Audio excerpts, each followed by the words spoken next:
Salut à toi qui regarde cette vidéo. Écoute, aujourd'hui, j'avais pas du tout prévu de faire une vidéo, mais j'ai été, comment dire, challengée par le Saint-Esprit à la fin du culte d'aujourd'hui. Un frère de mon église a apporté une prédication sur le sujet de la crainte de Dieu. Et vraiment, j'avais envie de témoigner, enfin, je pense que c'est plutôt le Saint-Esprit qui m'y pousse, parce que ce témoignage n'a rien d'évident. Je pense qu'il est important d'oser faire ce type de témoignage parce que c'est pour la gloire de Dieu et montrer qu'il est bon et fidèle et qu'il est là pour nous aider. Voilà, le frère ce matin a rappelé ce qu'était la crainte de Dieu. Alors pour ceux qui ne le savent pas, ce n'est pas avoir peur de Dieu, ce n'est pas se dire « Ah, si je fais pas ça, je vais aller en enfer ». Non, c'est pas ça. C'est pas un sentiment négatif qui nous paralyserait pratiquement. Non, c'est pas ça la peur. Non, non, c'est la crainte de l'Éternel.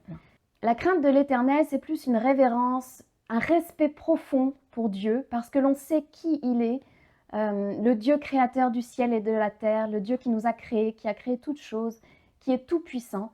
Et de cette estimation, considération que nous avons pour lui, en découle toute une attitude en fait, notre envie de le suivre, de lui être soumis, de respecter ses commandements. Et vraiment, ça n'a rien à voir avec la peur. Au contraire, en fait, je comprends que c'est quelque chose de... C'est un sentiment qui est même très positif. Et vous verrez qu'il y a beaucoup de textes dans la Bible qui parlent de la crainte de Dieu. J'en mettrai peut-être quelques-uns en description de cette vidéo. Vous pouvez en chercher d'autres. Mais je pense que tous nous amènent à comprendre que c'est un sentiment qui va nous apporter un bénéfice. Parce que j'ai compris quelque chose, c'est que cette crainte, en fait, elle nous protège. Et c'est pour ça que je veux donner mon témoignage, que le Saint-Esprit me pousse pour illustrer combien il nous protège. Et mon témoignage va venir illustrer le Proverbe 34, verset 8. L'ange de l'Éternel campe autour de ceux qui le craignent, et il les arrache au danger. Voilà, mon anecdote, elle est un petit peu longue, je vais essayer de la résumer, mais en même temps, il y a pas mal d'éléments que je dois vous donner pour que vous compreniez. En fait, mon mari et moi, quand on s'est mariés, on s'est fait un petit principe entre nous, c'est de ne pas sortir l'un sans l'autre dans des situations un petit peu dangereuses, du style aller seul en boîte de nuit, évidemment non. Puis bon, de toute façon, je vous avoue qu'on ne fréquente plus du tout les boîtes de nuit, mais voilà, il s'est trouvé que là, malheureusement, une fois, j'ai dû aller à un mariage sans mon mari, parce que c'est un mariage qui s'est fait pratiquement dans la précipitation. J'avais peu de temps après l'invitation pour m'organiser. C'était en Allemagne, un petit peu loin, donc il a été décidé d'un commun accord avec mon mari que j'irais seule et que lui resterait à la maison garder les enfants. Lors de ce mariage, c'était un dîner placé. Je me suis retrouvée à côté d'un homme à peu près de mon âge, vraiment sympathique, charmant, et puis d'autres personnes. Et puis bien sûr, dans ce genre d'occasion, il y a quand même pas mal d'alcool. Donc c'était un mariage où on nous servait à table et on nous servait, on n'avait même pas le temps de vider notre verre que déjà on nous resservait. Et voilà, donc en fait c'était vraiment comme on va dire un lieu un petit peu dangereux. Et il se trouvait que le voisin à côté de qui j'étais, voilà, il y a eu vraiment comme une, pour dire les termes, presque comme une attirance. Alors pas du tout physique, c'était pas ça, mais plus vraiment, on s'entendait bien, une connexion plus mentale, psychologique. Et pour vous expliquer, à cette période-là, c'était une période qui n'était pas évidente avec mon mari. Mais on sait que dans un mariage, il y a des hauts, il y a des bas. On va dire que c'était plutôt une période de bas. Et là, il y a eu comme cette attirance pour cet homme qui était à côté de moi. Alors c'était, comme je vous disais, pas une attirance physique, mais disons que j'aurais vraiment pu avoir envie d'être dans les bras de cet homme ou de trouver un réconfort. Et vraiment, tout était fait pour que limite je tombe dans ses bras. Donc quand j'ai ressenti ça, bon bien sûr je ne pouvais pas m'échapper du dîner, ça se fait pas. Donc voilà, et puis sur le coup, j'ai pas senti le danger tout de suite, mais c'est petit à petit que ça s'est instauré. Et en fait, à la fin du dîner, c'était évidemment la période où on va sur la piste de danse et où il y aurait pu y avoir un rapprochement. Donc j'ai pris le temps d'aller me retirer dans ma chambre, qui était dans le même hôtel où avait lieu la soirée, donc c'était pas compliqué d'aller dans cette chambre. Et là, vraiment, je suis tombée à genoux et j'ai demandé au père de m'aider. Parce que là, je sentais que ma chair était tentée et que ça aurait été vraiment très facile, surtout en ayant bu quelques verres d'alcool. Alors, j'étais pas complètement saoul, je savais encore ce que je faisais, mais on sait que dans ces cas-là, les barrières peuvent sauter plus facilement. Et on sait que de vouloir être un peu proche de quelqu'un, et ben ça peut déraper. Voilà. Donc j'ai vraiment mis ça entre les mains du Seigneur. Je me suis mise à genoux. Je l'ai prié vraiment de me garder, de m'aider, de me donner les forces. Alors là, vous allez me dire peut-être que j'aurais pu tout simplement rester dans ma chambre, barricadée dans ma chambre. C'est sûr que je ne risquais rien. Mais ce qui se passait, c'est qu'en fait, je me devais quelque part de retourner à cette soirée parce que j'avais pas encore vu beaucoup mon ami et qu'en fait, je vous ai dit que ce mariage avait été un petit peu précipité. Il faut que je vous explique les circonstances. C'est que mon ami a décidé de se marier assez vite avec son compagnon parce que son compagnon savait ses jours comptés. Il était atteint d'un cancer en stade terminal que les médecins ne pouvaient pas guérir. Et en fait, ils avaient ce rêve commun de se marier. Et voilà, sachant que la maladie gagnait du terrain, ils ont hâté les choses pour pouvoir se marier avant que la mort ne reprenne ce monsieur. Donc voilà, il fallait vraiment que j'honore mon amie qui m'avait invitée, pour laquelle je m'étais déplacée dans un autre pays que le mien. Et puis voilà, que j'ai quelques mots aussi pour son mari que je pensais ne pas pouvoir revoir parce que voilà, on savait qu'il n'y en avait plus pour très longtemps. Donc il était important que je retourne à cette soirée et que je m'y amuse aussi un petit peu pour leur montrer aussi qu'ils avaient bien fait les choses, que c'était un beau mariage et non pas que je reste reclus dans ma chambre.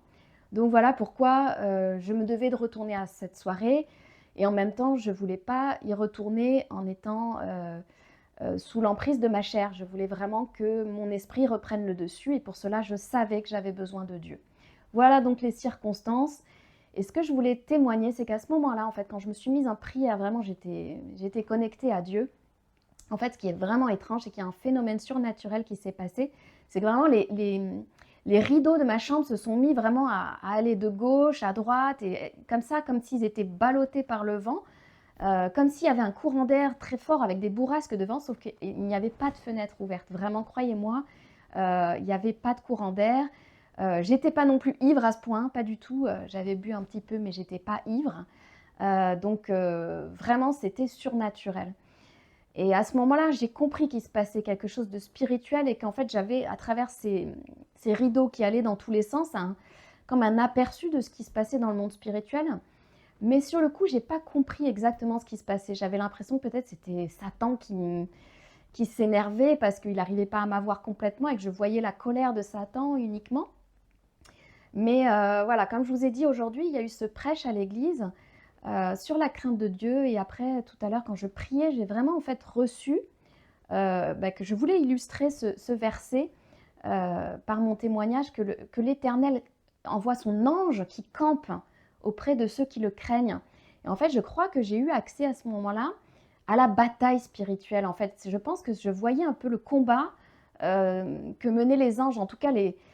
Alors bien sûr, je ne voyais pas les anges, sinon je vous les aurais décrits, mais je pense que ces mouvements que je voyais, en fait, c'est comme si je voyais les conséquences de la bataille qui faisait rage entre les anges de Dieu et les démons de Satan.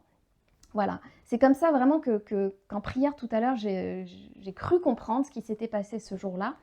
Et je voulais vous en faire part pour vous dire que vraiment ce verset est vrai, que les anges de Dieu se battent pour nous quand on le craint. Et c'est ce qui m'est arrivé, je le craignais et je vais vous expliquer la suite aussi de ce qui s'est passé. C'est qu'ensuite, à un moment donné, je ne me souviens plus exactement, mais je me suis sentie suffisamment forte pour retourner à cette soirée. Et arrivée à la soirée, dans les 2 minutes, même pas qui ont suivi, évidemment, cet homme-là dont je vous parlais m'a invité à danser. Alors vous allez dire, j'aurais pu lui refuser cette danse, mais je ne l'ai pas refusé. Mais par contre, j'ai clarifié immédiatement la situation. En fait, j'ai pris mon courage à deux mains et je lui ai dit, voilà, écoute, si j'avais été célibataire, j'aurais pu avoir envie de sortir avec toi. Mais comme je te l'ai dit, puisqu'on avait bien discuté à table, je suis mariée. Donc voilà, il ne se passera rien. Au moins, j'ai dit les choses là, vraiment tout a été très clairement posé. Lui, il n'a pas manqué d'aplomb parce qu'il m'a quand même répondu, oui, mais bon, là, toi, tu es venu seul, moi, je suis aussi venue seule parce que lui, pareil, en fait, vu la précipitation de ce mariage, et lui était un ami du marié, était venu sans son épouse. Et il me dit, mais là, nous sommes tous les deux tout seuls et voilà, ce qui se passerait ne serait su de personne. Et moi, du tac au tac, je lui ai répondu vraiment ce que j'avais sur le cœur et ce qui faisait que je n'allais pas céder, c'est que je lui dis, oui, mais tu sais, moi, je vis sous le regard de Dieu. Donc non, il ne se passera rien. Je ne suis pas seule en fait. Déjà, bien sûr que la promesse que j'ai faite à mon mari est valable en tout temps, en toutes circonstances. Mais le premier réflexe qui m'est venu, c'est que comme lui avait l'air de dire « pas vu, pas pris », ben, moi, si, je suis vue en fait. Je suis vue en toutes circonstances. Et donc, le pas vu, pas pris, pour un chrétien, ça ne fonctionne pas. Pas du tout. Parce que nous avons notre conscience. Pardon, si je tape dans le micro. Nous avons notre conscience, mais surtout, nous sommes sous le regard de Dieu. Voilà ce que je lui ai répondu. Et voilà, donc en fait, je ne suis pas tombée dans son panneau, je n'ai pas accédé à sa demande, et il ne s'est plus rien passé. Puis après, vraiment, j'ai pris mes distances, et voilà. Donc, je vous rassure, tout est bien qui finit bien. Mais vraiment, merci Seigneur d'avoir été là pour moi, pour m'aider. Et enfin, vraiment, c'était important pour moi que je vous témoigne de ça, parce que c'était pour illustrer ce qu'est la crainte de Dieu. En fait, la crainte de Dieu, c'est non pas que j'aurais été jetée dans le feu de l'enfer si j'avais dérapé, parce que j'avais encore la possibilité même de me repentir, peut-être le lendemain, m'apercevant que j'avais fait une erreur, etc. Mais c'est que tant que, et c'est pour ça aussi que c'est important de se garder, de ne pas trop boire pour ne pas perdre le contrôle de soi. Et voilà. Et en fait, de se dire qu'à chaque instant, Dieu est là, Dieu nous voit. En fait, c'est une bénédiction pour le chrétien, parce que nous faisons les choses par amour pour lui, nous faisons les choses parce que nous voulons lui plaire, parce que nous voulons respecter sa loi. Et ça, c'est comme un enfant qui a, on parle de crainte révérentielle par rapport aux parents. C'est pas que le père doit être autoritaire, mais le père dans une famille doit avoir une certaine autorité, parce qu'il incarne une certaine justice, parce qu'il incarne une certaine vérité, parce qu'il a posé les jalons d'une bonne éducation.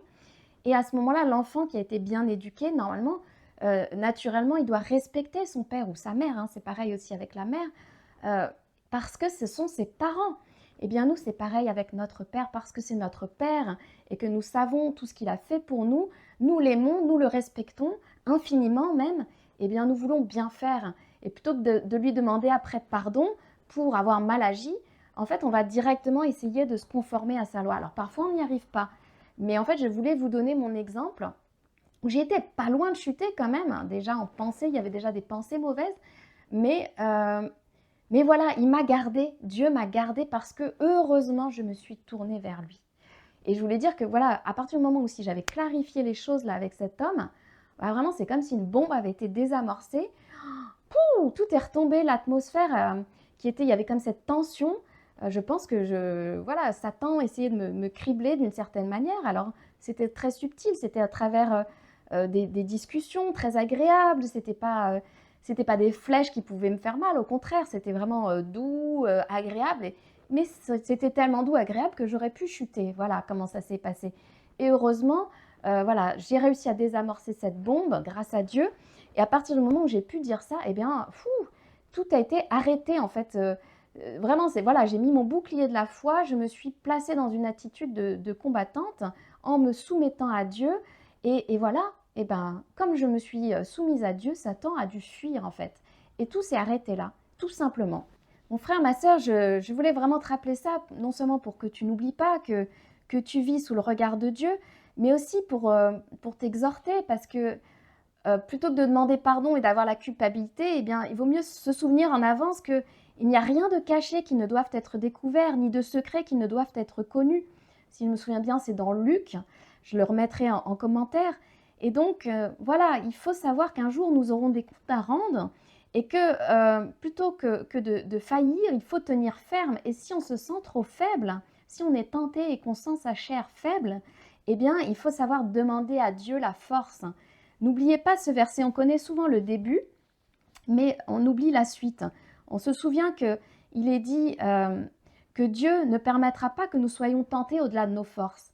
Mais parfois, c'est presque au-delà de nos forces. On a l'impression en tout cas que c'est au-delà de nos forces, mais la suite, elle est importante. Au moment de la tentation, Dieu, préparera le moyen d'en sortir pour que vous puissiez y résister. C'est Dieu qui a le moyen pour que nous puissions nous en sortir. Alors il faut si on ne le voit pas tout de suite, ce moyen, il faut lui réclamer. Et comme il est fidèle et bon, il va nous le donner, il va nous le montrer, il va nous nous renforcer.